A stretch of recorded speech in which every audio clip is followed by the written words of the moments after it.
quel est le matériel le plus simple et le plus efficace à utiliser quand vous êtes en extérieur. Je vous propose de partager avec vous mes petits conseils sur le sujet.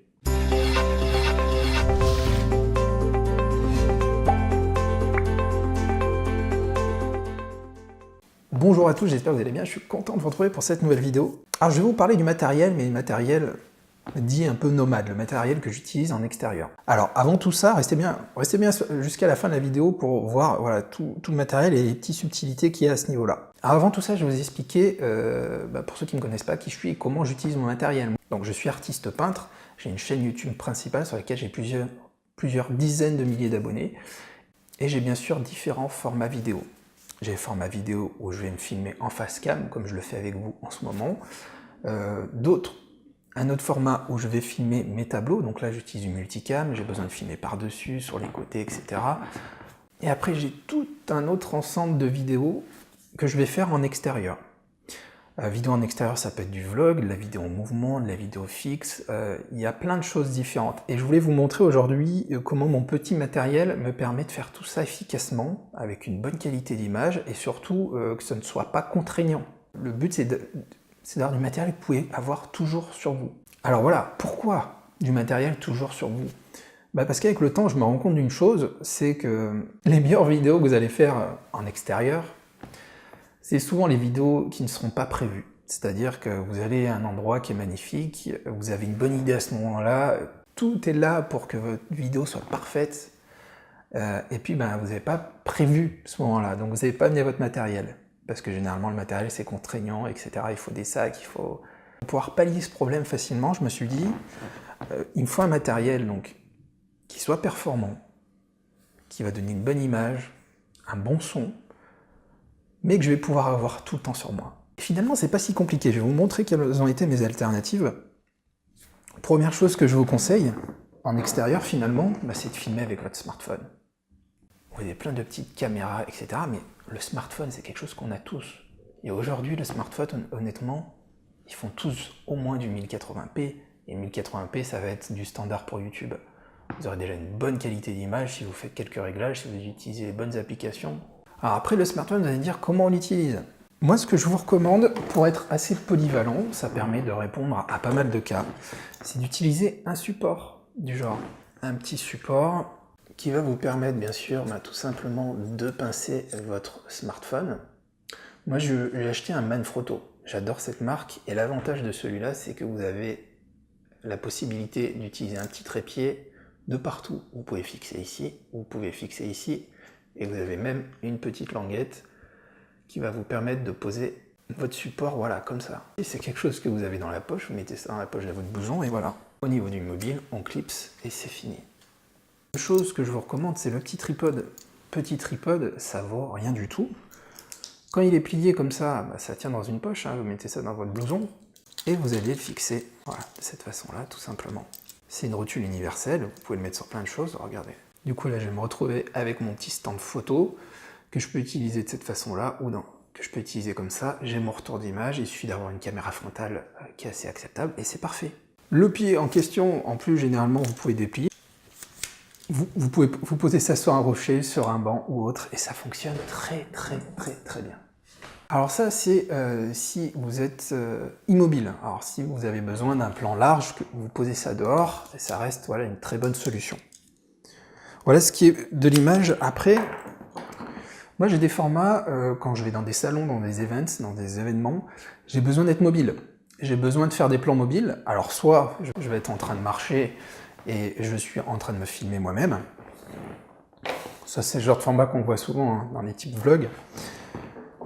Soit je vais avoir besoin de faire du travelling. Le travelling, des plans en mouvement qui vont aller de gauche vers la droite, qui sont très stables, chose que vous ne pouvez pas faire en tenant votre mobile, ou de bas en haut, ou voilà, je peux jouer. Le but c'est de pouvoir faire plein de choses quand vous êtes dans un événement. Après vous faites des petits rushs vidéo, et vous pouvez mettre une voix off par-dessus, et ça fait des vidéos super sympas pour vos vlogs. Vous allez me dire comment faire ça. Moi ce que je vous recommande, vraiment, c'est un stabilisateur 3 axes. Le stabilisateur 3 axes, celui-là vaut un peu plus de 100 €. Mais j'ai fait beaucoup de vidéos avec, je l'ai souvent trimballé. Alors ça, le problème, c'est que vous ne le mettez pas dans votre poche. Vous le mettez dans un sac à dos, mais ça reste quand même très compact pour ce que ça peut faire. Avec ça, vous êtes super polyvalent, vous pouvez pratiquement tout faire. Comment ça fonctionne? Je mets mon smartphone dessus. Ensuite, je vais tout simplement allumer. Voilà, et je me retrouve avec mon smartphone qui est parfaitement stabilisé. Et je peux bouger dans tous les sens, ça sera toujours stabilisé. Ça enlève les tremblements, les gros mouvements d'image. Pour les travelling, donc j'ai même des modes qui me permettent de tourner très doucement, voilà, par exemple comme ça, numériquement, l'axe de ma caméra. Après, je peux faire pareil de bas en haut, ça regardera toujours l'écran de la même façon, et c'est très intéressant, vous pouvez faire vraiment plein de choses. Une fois de plus, vous allez utiliser votre smartphone. Donc voilà, le but, c'est pas de multiplier tout, multiplier votre matériel, d'avoir trop de choses. Moi, là, avec ce que je vous ai montré, en termes d'image, je peux à peu près tout faire. Tout en restant sur des choses simples, bien entendu, mais ça fait très bien le travail. Ça, c'était pour l'image. Pour le son, comme vous le savez, c'est très important. Au début, on le néglige, mais finalement, il est beaucoup plus important que l'image. Le son en extérieur, qu'est-ce qui se passe? Si vous prenez le son du smartphone, même en intérieur, c'est horrible ça ne pas faire, parce qu'il y a beaucoup trop de distance entre le micro et vous, et du coup, vous allez avoir un son caverneux, une petite réverbération, quelque chose de très désagréable pour l'oreille, et pas du tout professionnel. Généralement, qu'est-ce qu'on fait? On prend un micro-cravate. Micro-cravate, avec une petite mousse en extérieur, ça fonctionne bien. Le seul problème, c'est que le fil, c'est extrêmement contraignant. Quand vous vous baladez, quand vous êtes dans des events ou autres, si vous avez envie de poser votre téléphone et de bouger dans une salle, c'est très contraignant. Donc moi, j'utilise quelque chose que beaucoup utilisent, c'est ça. C'est le IC-DTX de Sony. C'est à la base un dictaphone, comme vous voyez, très compact, très petit, il fait la taille d'un doigt. Et honnêtement, avec ça, ça va vous changer la vie pour vos vidéos en extérieur. Comment on l'utilise? À la base, donc, ces petits dictaphones, vous allumez, vous le mettez devant vous, vous le posez sur une table quand vous êtes en interview, ça fonctionne très bien.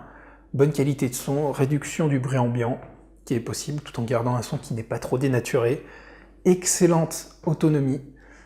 Une grosse capacité de stockage, vraiment je vous recommande, c'est quelque chose, ça vaut une centaine d'euros. Comment on l'utilise? Nous on détourne un peu l'utilisation, beaucoup d'utilisateurs se sont rendus compte que la qualité de son était tellement bonne sur ce genre d'outil qu'ils le préféraient à leur micro-cravate. Du coup ils ont détourné l'utilisation du dictaphone, donc on va tout simplement, vous avez une petite pince ici derrière. Et donc qu'est-ce qu'on fait? On l'allume,